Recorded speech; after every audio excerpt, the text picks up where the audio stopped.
ఒక నలుగురు పిల్లలనుకుంటా. కారులో ఎక్కి డోర్ లాక్ అయిపోయి అనుకోకుండా ఊపిరి ఆడక చనిపోయారు అనే వార్త విన్నాం. చాలామంది హృదయాల్ని కదిలించింది. ఏంటి ఈ నిర్లక్ష్యం తల్లిదండ్రులకి? ఎందుకు ఈ పిల్లల్ని ఇలా వదిలేశారని అనుకున్నాం. కానీ ఇప్పుడు తాజాగా ఒక కారులో 7గురు మరణించారట. అది కూడా పిల్లలు, పెద్దలతో కలిసి. అలాగని ఇదేం యాక్సిడెంట్ జరగలేదు. ఏం ప్రమాదం ఏమీ జరగలేదు. కారు బానే ఉంది. ఎలాంటి డ్యామేజ్ అవ్వలేదు. కానీ ఏంటి అని తర్వాత ఎంక్వైరీ చేస్తే ఆ 7గురు కారులో కూర్చొని సూసైడ్ చేసుకున్నారట.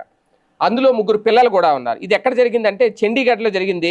రోడ్డు పక్కన ఒక కారు ఆగి ఉందట. ఆ కారు ఎందుకు ఆగి ఉంది? లోపల జనం కూడా ఉన్నారు. నిద్రపోతున్నారు ఏంటని చూస్తే అసలు విషయం బయటపడింది.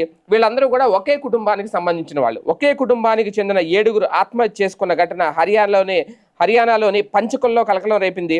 మృతులను ఉత్తరాఖండ్‌లోని దెహ్రాదూన్ వాసి ప్రవీణ్ మిత్తల్ కుటుంబానికి చెందిన వారిగా గుర్తించారు.